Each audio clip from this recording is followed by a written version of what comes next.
अगर कोई ट्रेन जिसका नाम, नंबर और मंजिल किसी भी रिकॉर्ड में मौजूद ना हो और तुम उस ट्रेन में चढ़ जाओ, तो याद रखना, उस ट्रेन से उतरना जिंदा लोगों के लिए नहीं होता।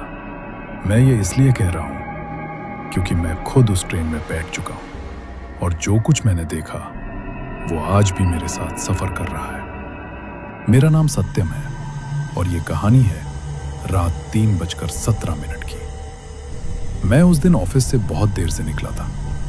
स्टेशन पर गिनती के ही लोग मौजूद थे। प्लेटफॉर्म पर हवा कुछ अजीब सी थी, जैसे कोई सांस रोककर खड़ा हो। तभी एक ट्रेन आई। न कोई हॉर्न, न कोई अनाउंसमेंट, बस एक तेज ठंडी हवा का झोंका। ट्रेन के डिब्बे पर न कोई नंबर लिखा था, न ही कोई नाम। मैंने सोचा शायद कोई मेंटेनेंस ट्रेन होगी और मैं उसमें चढ़ गया। वही मेरी जिंदगी की सबसे बड़ी गलती थी।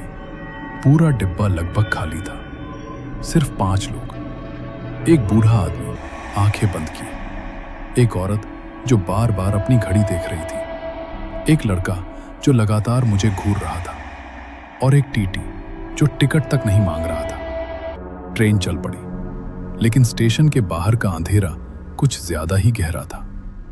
ऐसा लग रहा था जैसे शहर ही खत्म हो चुका हो। मैंने मोबाइल निकाला। समय 3:17 AM। 5 मिनट बाद फिर देखा, अब भी 3:17 AM। ट्रेन चल रही थी, लेकिन वक्त नहीं। तभी उस औरत ने धीमी आवाज में कहा, इस ट्रेन में समय नहीं चलता। मेरा गला सूख गया। अचानक लाइट झपकी। वो बूढ़ा आदमी गायब हो चुका था। उसकी सीट अब भी गर्म थी, जैसे वो अभी अभी उठा हो। टीटी हल्की मुस्कान के साथ बोला, जो लोग सो जाते हैं वो यहीं उतर जाते हैं। मैंने कांपती आवाज में पूछा, कहां? उसने खिड़की के बाहर इशारा किया। बाहर सिर्फ अंधेरा था। जो लड़का मुझे घूर रहा था वो बोला, है ना? तुम नए हो, है ना? उसने अपनी शर्ट ऊपर उठाई। उसके सीने पर रेलवे ट्रैक के गहरे निशान थे। मैं 2 साल पहले मर चुका हूं। मेरी सांस अटक गई। ये ट्रेन सिर्फ उनके लिए है जो अपनी मंजिल तक नहीं पहुंच पाए। टीटी मेरे पास आया। इस बार उसके हाथ में एक टिकट था। उस पर मेरा नाम लिखा था, मृत्यु की तारीख आज, समय 3:17 AM। उसने कहा, अगला स्टेशन तुम्हारा है। ट्रेन की रफ्तार अचानक तेज हो गई। खिड़की के बाहर मुझे अपना ही घर दिखाई दे रहा था। मैंने जोर से चेन खींची, कुछ नहीं हुआ। ट्रेन नहीं रुकी। सब लोग मुस्कुराने लगे। वो औरत बोली, इस ट्रेन से उतरने का सिर्फ एक ही तरीका है।